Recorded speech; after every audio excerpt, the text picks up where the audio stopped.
Hello friends, welcome back to our channel पढ़ ले with शौर्य।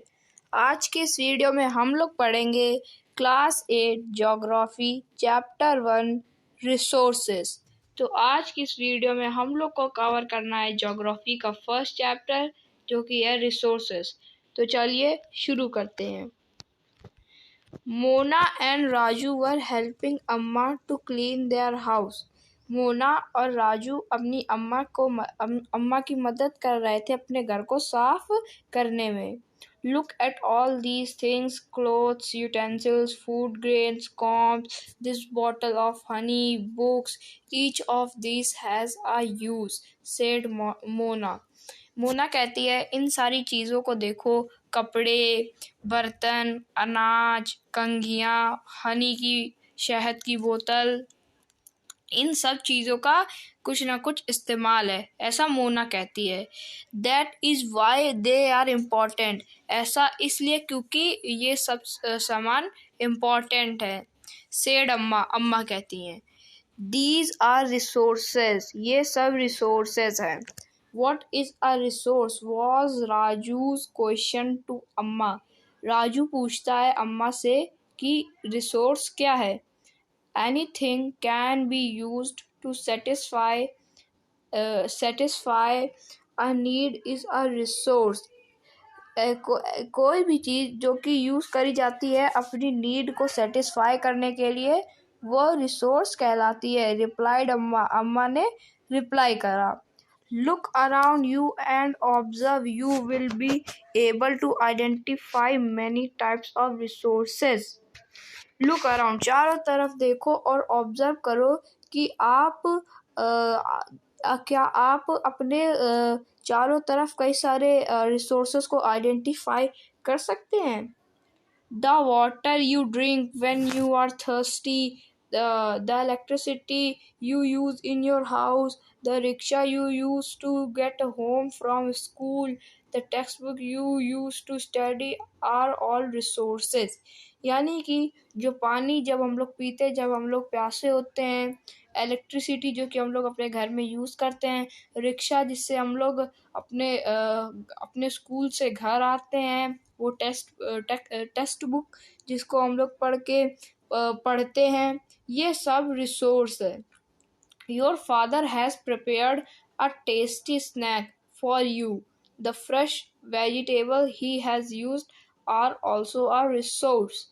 आपके पापा ने एक टेस्टी स्नैक प्रिपेयर करा है आप लोगों के लिए, और उस स्नैक में जो फ्रेश वेजिटेबल्स लगी हैं वो भी एक रिसोर्स है।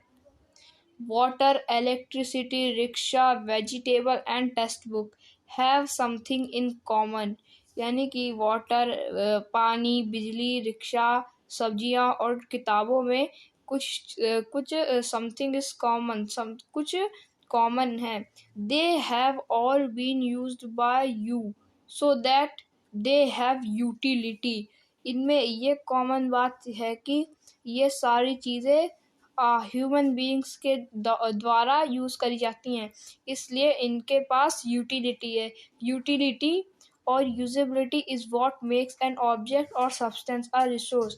यूटिलिटी जो होती है यही किसी भी ऑब्जेक्ट या सब्सटेंस को रिसोर्स बनाती है। यूटिलिटी मतलब यूसेज ऑफ सब्सटेंस, यानी कि जैसे कि कोई पेंसिल है, उसको आप यूज़ करते हैं तो वो उस पेंसिल की कुछ यूटिलिटी होगी। आप उस पेंसिल से लिखते हैं तो उस पेंसिल की कुछ यूटिलिटी है। अगर आप किसी भी सब्सटेंस या ऑब्जेक्ट को यूज़ कर रहे हैं तो उस ऑब्जेक्ट या सब्सटेंस की कुछ ना कुछ यूटिलिटी होगी। How does something become a resource, कैसे कुछ भी एक रिसोर्स बन जाता है। Raju now wanted to know, Raju जानना चाहता था। Amma told the children that things become resource only when they have a value। अम्मा बच्चों से कहती हैं कोई भी चीज़ रिसोर्स बन सकती है जब उसके पास कुछ वैल्यू हो। इट्स यूज और utility gives it a value. उस सब्सटेंस की कितना यूसेज है या कितनी उसकी यूटिलिटी है, इसी से उसकी वैल्यू भी मिलती है। All resources have some value said Amma. और अम्मा कहती है सारे रिसोर्सेज की कुछ ना कुछ वैल्यू है। अब जैसे हमने आपको एग्जांपल बताया था पेंसिल का, अगर पेंसिल को आप यूज़ करते हैं तो उसकी यूटिलिटी हो गई। यूटिलिटी मतलब किसी भी चीज़ को अगर आपने यूज़ कर लिया तो उसकी कुछ यूटिलिटी हो जाती है। यूटिलिटी, अगर किसी भी चीज़ की यूटिलिटी है तो उसकी वैल्यू भी होगी। पेंसिल की यूटिलिटी है तो पेंसिल की वैल्यू भी है, 5 रुपये 10 रुपये ये है। Value means worth, value means worth, value का मतलब पैसे। Some resources have economic value some do not. कुछ रिसोर्सेज की इकोनॉमिक वैल्यू होती है यानी पैसे वाली, और सम डू नॉट, और कुछ की नहीं होती। फॉर एग्जाम्पल मेटल में हैव एन इकोनॉमिक वैल्यू, यानी कि जो मेटल होता है, एग्जाम्पल के लिए मेटल्स, आयरन, गोल्ड, डायमंड्स, ये सब मेटल है। ये सब मेटल की इकोनॉमिक वैल्यू यानी इनको पैसे से लिया जाता है, ये भी रिसोर्स है। A beautiful landscape may not may not, मतलब कि मेटल की एक इकोनॉमिक वैल्यू है, लेकिन जो ब्यूटीफुल लैंडस्केप है उसकी कोई भी इकोनॉमिक वैल्यू नहीं है। But both are important and satisfy human needs, लेकिन दोनों इम्पॉर्टेंट है, लैंडस्केप भी और मेटल्स भी, और ये दोनों ह्यूमंस की नीड्स को फुलफिल करते हैं। Some resources can become economically valuable with time, कुछ रिसोर्सेज की इकोनॉमिक वैल्यू नहीं होती, लेकिन वो टाइम के साथ उनकी भी इकोनॉमिकली वैल्यू हो जाती है। Your grandmother's home remedies have no commercial value today, आपके दादी माँ के घरों में जो रेमेडीज होते थे, नुस्खे, उनकी कोई भी कमर्शियल वैल्यू आज के दिनों में नहीं रही। But if they are patented and sold by a medical firm tomorrow they could become economically valuable. अब देखिए, आपकी जो दादी माँ होंगी उनके जितने भी रेमेडीज मतलब नुस्खे होंगे, उनकी आज के दिनों में कोई भी कमर्शियल या इकोनॉमिक वैल्यू नहीं है। लेकिन अगर जब उनके नुस्खे बने होंगे, अगर तब उन लोगों ने उस नुस्खों के पेटेंट करा लिया होता और उसे मेडिकल फर्म में कल के दिनों में बेचते, तो उसकी भी काफ़ी उनके रेमेडीज़ की काफ़ी इकोनॉमिकली वैल्यू हो जाती। पेटेंट मतलब जैसे कि मैंने कोई काम करा, मैंने कोई भी इन्वेंशन करा, जैसे मैंने इन्वेंशन कर दिया लाइट का, अब उसका मैं पेटेंट ले लेता हूँ। पेटेंट लेना मतलब कि ये काम दोबारा और कोई नहीं कर सकता मेरे अलावा। जैसे कि मैंने लाइट बना दी और इसमें पेटेंट ले लिया कि लाइट बनाने में मेरा ही नाम रहेगा और किसी का नाम नहीं रहेगा, और कोई दोबारा लाइट बनाएगा भी नहीं। ये होता है पेटेंट का मतलब।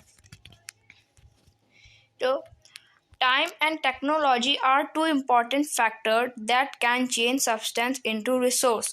टाइम और टेक्नोलॉजी ये दो इम्पॉर्टेंट फैक्टर होते हैं जो कि किसी भी सब्सटेंस को रिसोर्स में बदल देते हैं। Both are related to the needs of the people, और टाइम एंड टेक्नोलॉजी दोनों रिलेट करते हैं पीपल्स की नीड से। People themselves are the most important resource, people लोग अपने में एक बहुत इम्पॉर्टेंट रिसोर्स हैं। It is their ideas, knowledge, inventions and discoveries that lead to the creation of more resources. ये इसलिए क्योंकि जो ह्यूमंस होते हैं उनके जो आइडियाज़ होते हैं, नॉलेज होते हैं, इन्वेंशंस होती है, डिस्कवरीज होती हैं, ये सब बहुत ही इम्पॉर्टेंट चीज़ होती है जो कि किसी भी चीज़ को रिसोर्स बना सकती है। ईच डिस्कवरी और invention leads to many others, यानी कि ईच डिस्कवरी और invention leads to many others, यानी काफ़ी सारी जो डिस्कवरीज होती हैं, इन्वेंशंस होती हैं, ये बहुत लोग बहुत अदर्स थिंग्स से लीड करती हैं। The discovery of fire led to the practice of cooking and other processing, while the invention of the wheel ultimately resulted in development of newer modes of transport। यानी कि इस line का ये मतलब था, ईच डिस्कवरी और invention leads to many others, यानी कि जैसे कि फायर का इन्वेंशन करा, डिस्कवरी करी, तो इसने लीड ले ली जा करके प्रैक्टिस ऑफ कुकिंग फूड, यानी कि फायर की जैसे खोज करी तो कुकिंग फूड हम लोगों ने बनाना शुरू कर दिया। वैसे ही जब पहले वो लकड़ी के टायर होते थे, व्हील, तो धीरे धीरे टाइम के साथ और टेक्नोलॉजी के साथ आज कितने नए नए तरह के जो ट्रांसपोर्ट शुरू हो गए। यानी पहले व्हील बनाया गया, तो व्हील बनाया, तो अब कितनी सारी कार्स, व्हीकल्स आ चुके हैं। इस लाइन का ये मतलब था। The technology to create hydroelectricity the technology to create hydroelectricity has turned energy in fast flowing water into an important resource। ये जो हाइड्रोइलेक्ट्रिसिटी है, इस टेक्नोलॉजी ने जो वाटर है इसको fast flowing water into a important resource, ये जो पानी है इसको भी इम्पोर्टेंट रिसोर्स बना दिया है। तो हमारा जो इतनी जो थ्योरी थी बुक की वो तो ख़त्म हो चुकी है। अब हमारा नेक्स्ट टॉपिक है टाइप्स ऑफ रिसोर्स। ये हम लोग करेंगे नेक्स्ट वीडियो में। आज की इस वीडियो में इतना ही, मिलेंगे नेक्स्ट वीडियो में नेक्स्ट टॉपिक के साथ जो कि है टाइप्स ऑफ रिसोर्सेज। तब तक के लिए थैंक यू वेरी मच।